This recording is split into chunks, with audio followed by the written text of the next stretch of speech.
Hello folks, good evening, because it is evening here. We're in Antwerp, Belgium, and I'm here with Jenny Wong. Hello.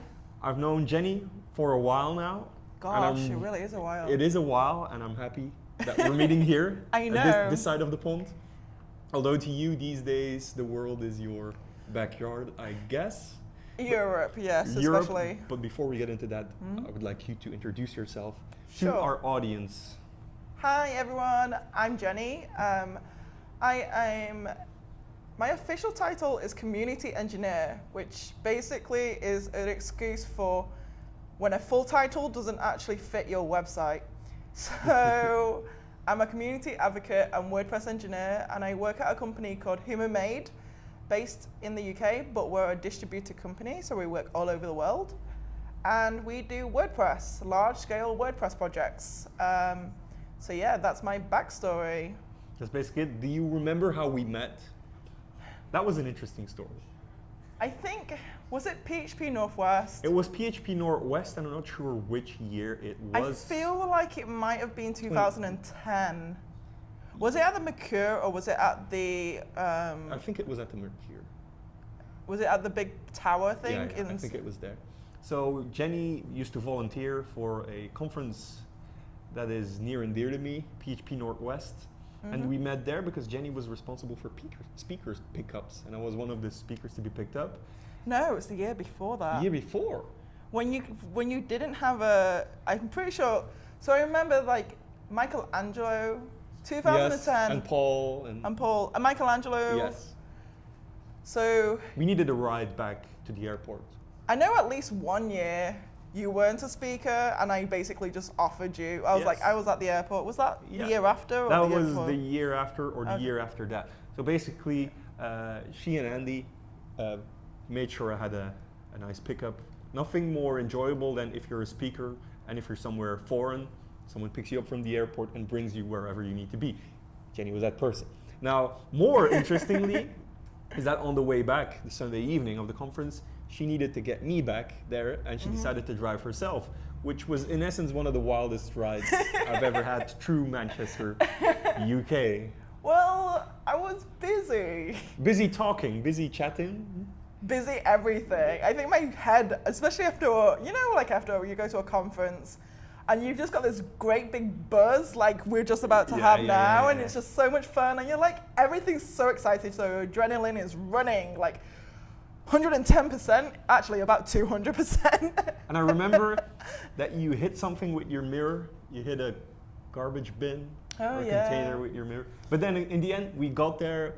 It was a really good vibe, and I'm still grateful for that. I remember traveling to PHP Northwest, not as a speaker, and I tweeted that I was about to board the airplane, and Jenny was kind enough to send Andy my way to get a private pickup, even though I was not speaking. So. Well, he's driving back and forth anyway. Yes.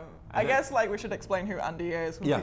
So Andy's my partner, and he also was my co-conspirator for the PHP Northwest pickups, which, remember one year when he decided to do all of them, and it was 16 hours of pickups on the first day? Yeah, so he spent 16 hours driving back and forth through Manchester. Back and forth, yeah. We knew every back road.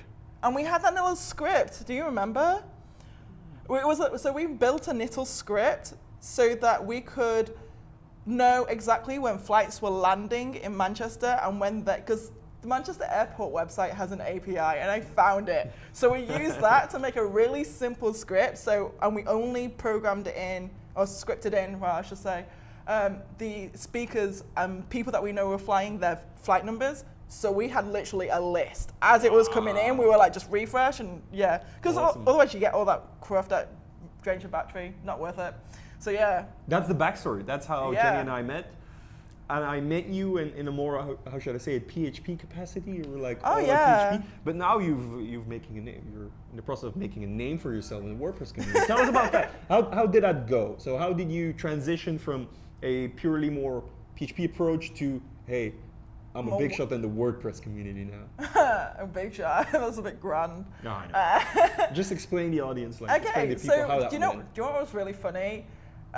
When I first met Tace, I was actually an intern at a PHP shop in the UK, and they're the people who, a lot of them, the founder of PHP Northwest is the managing director there. And Shout out to Jeremy. hi. In fact, I'll see him next week, I think. Anyway, back to the story. So yeah, the PHP Northwest website was my first WordPress website.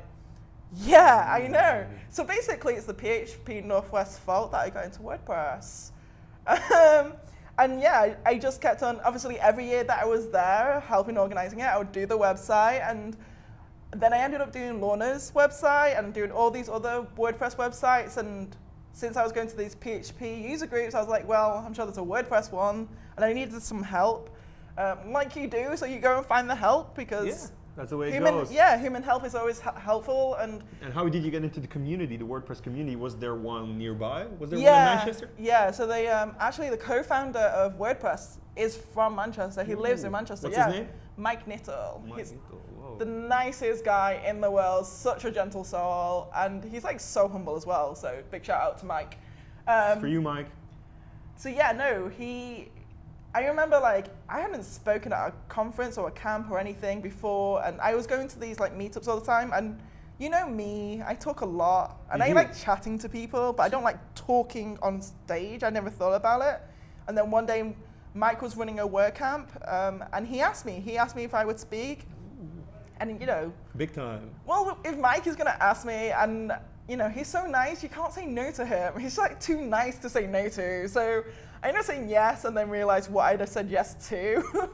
So I was like, oh well. But that sparked a whole new path for you. Like that's something entirely new for you, that you are successfully, that's a new successful road Yeah, I you've just traveled. ended up like talking and meeting lots of people, and people were interested in what I was doing. And when I moved on from my intern, I actually moved into another agency which only specialized in WordPress. So I just became more and more WordPressy work. And so yeah, like it wasn't anything intentional. It was just like, hey, there's this job offer. I was like, okay, let's give it a go. And now you do it. Now that's your career. Now that is my career. Yeah, it seems like the last 6 years has become that But thing. based on your title, there's quite a lot of community work. But based on what I've seen, whenever I see you, you're in some sort of speaker's room hacking very frantically on things that need to happen right now. So how does that balance out between community work and doing actual operational stuff for the company? So in theory, and this is very much theory, I do about 50% community work, 50% client work. That's a fair balance. Which is, I think, a fair balance, and it means even if it's theory, it's a fair balance. Yeah, totally. And the idea is that my client work will pay for all the community work I do, and it's great because one of the things I like about the fact that I'm part of the community team in like the open source capacity is that I don't have an allegiance to any particular company or any particular project. So I can really say what I want to whoever I want, and I tend not to get into trouble. And it's kind of good because sometimes you just need to be able to speak your mind about things, and they don't seem to mind that I speak my mind, so that's okay. Good. So you're going to, like, what events do you go to? Primarily WordCamps, or is there other stuff? Yeah, so I try and, it depends on the kind of atmosphere of what's going on.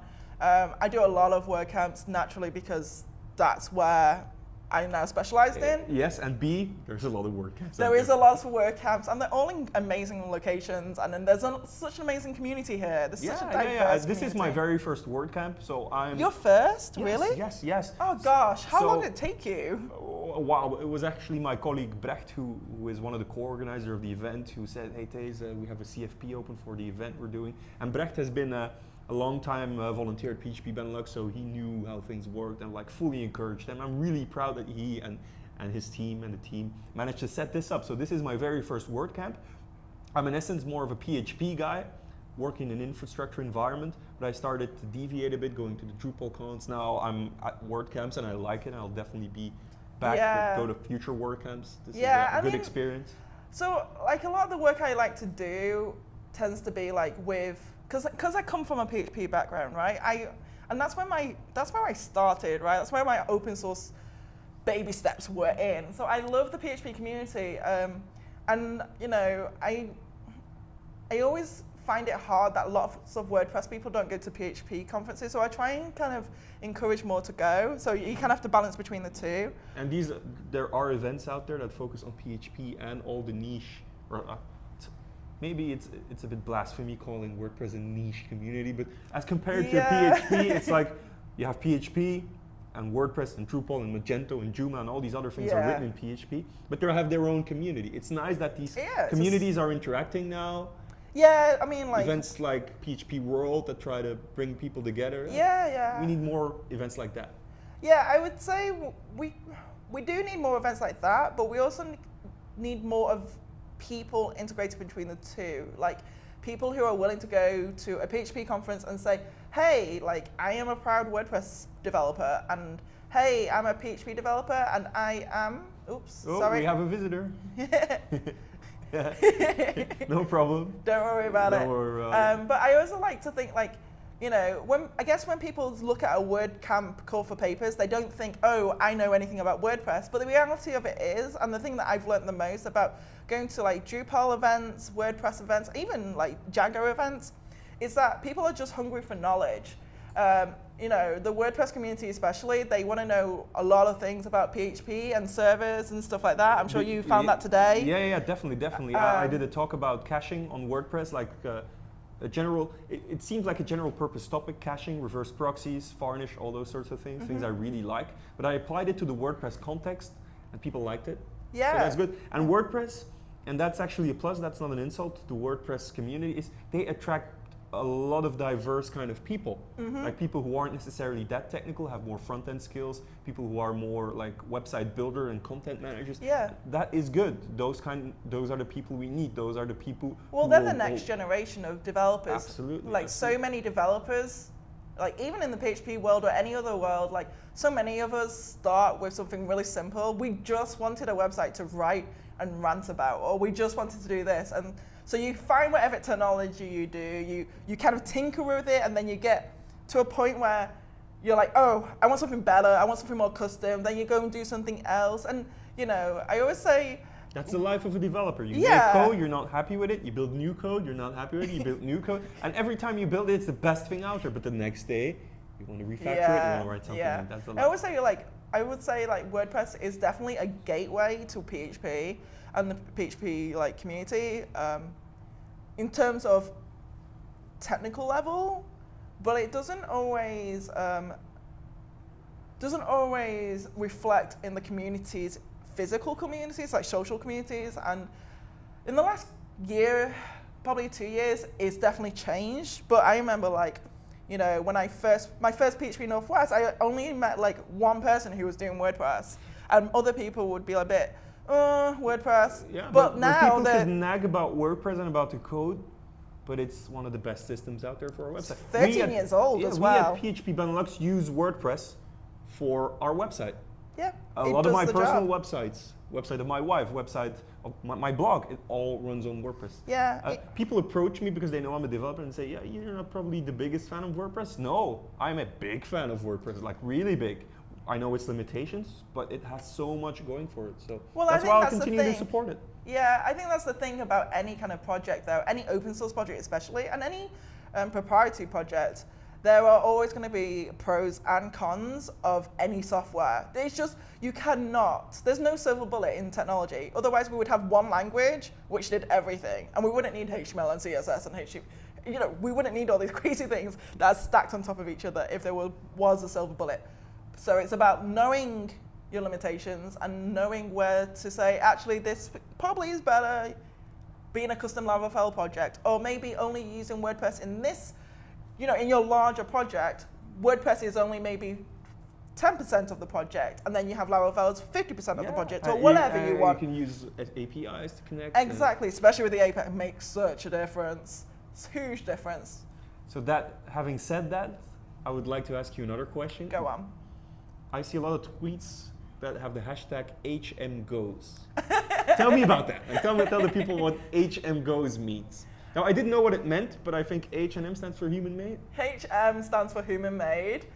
And basically, last year we Me and my colleagues, Petya and Rob, decided to do a road trip from Bulgaria, Sofia, all the way to Seville via, I think it was a fair few WordCamps in between.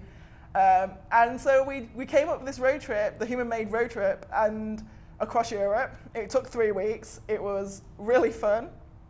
I was taught how to roll my R's, can't do it. And they also tried to teach me Italian, Bulgarian, and all these other languages, which, if you've ever met me, I'm very bad at pronouncing words, even in English. So it was really funny for everyone else but me, but I try. But that's also a big part of what you do. You travel a lot, I guess. Yeah, we kind of, me and Petya just wanted to we'll go to these conferences, and one of the things about going to a conference is that you go to one and then you have to go home, and it was just like they were literally back to back. Every weekend there was a new event. So we were like, okay, why don't we just drive and make it into a thing, a trip, and where we get to really know each other. And so we did. So HMGOES is Human Made Goes on a road trip. Although it's really funny you mention it because people think it says Her Majesty Goes. I thought it as well. Like, is she royal? Is Jenny royal? I'm not royal. I am definitely not royalty. But you know what? I think because we're part of the company, we just didn't see it that way until someone pointed it out. And I actually find it really funny now. It So is I funny. love I using like it. Yeah. And I started noticing it, and I kept on noticing it. And you said it was a 3-week stint. Yeah. But Yeah, I still use it. You still use it. Yeah. You do a fair amount of trips. Yeah, so now I use it as to say, whenever I go on a trip that workers sponsored, so basically workers paid for, which is pretty much most of my trips, so for my private holidays, I will use the HMGOES tag to kind of tell to people like where Human Made is up to and where we're going. And it's not just me that uses it, it's other people in the company who also feel like they're on a work trip, they want to talk about and just share that we're going on this trip and what happens, because quite often there'll be a group of us going to an event or whatever, so it's kind of nice. And the other thing, the reason why we have our own hashtag for this is that we have an internal WordPress site which pulls in all this data for us. So it basically just HMGOES and it just builds it all up. So if we hashtag it, we know it goes to the website. And that's 100% down to Petya, my colleague, because she is the social media queen. Honestly, anything and everything. She was teaching me how to tweet, how to make sure that you checked in correctly to get the most amount of points. My head, and even like putting filters on, so much effort. Now for the people, if people want to check you out, have a chat with you, where is Her Majesty going anytime soon? Good question. Do you have any trips planned, or is this the final one? No, I have. So in the next 7 weeks, I have 10 events coming up. I know this because I know. So I'm like 10 events. 10 events, and I'm literally trying to think of where the next one is. Oh, South Coast, PHP South Coast. Oh, that's a good one. Oh, it's a very good one. Portsmouth? Portsmouth in the UK is probably the cheapest PHP conference in the UK. Actually, yes, it is. It's the cheapest WordPress. Cheapest PHP event in the UK, and it's a really good one to go to. If you have been to PHP conferences and they're quite big, like PHP UK is huge. PHP Northwest is pretty big as well. It's 450. Yeah, that's a good number. Whereas PHP South Coast is smaller, much smaller. It's like 200. So it's a nice small community. It's really easy. Hi. We have another visitor. It's okay. And those ones are great for, especially if you've never been to a PHP event and you feel like the other ones are too daunting. These ones, like, there are small ones across the world that you can go to, and they are what I would say a good, paddling pool if you want to come in. Run by good people. Yeah, run by excellent people. Excellent people. And this, the funny thing is, no matter where I go in the world, the PHP community, the Joomla community, everyone's so nice. Just the open source community is really nice. Yep, that's a fact. That's a fact. That's why I've been doing this since 2007, I guess. And wow, you've been doing it a while. Yes, but I've been ramping it up ever since I started my speaking career in 2010. And it's great being here. And I would like to thank Jenny for her time. I'd like to thank the people at WordCamp Antwerp for setting up this really nice event. Check out this location. This is a pretty good auditorium. This is room 2 of the venue. Yeah. And there'll be plenty more to come. There's a day 2 tomorrow. There is a day 2, and they videoed all the talks. So if you go to WordPress TV, they'll be on there like in a month or 2 probably. Awesome. That's all the time we have for today. Thank you, Jenny. Thank you. Bye-bye, people.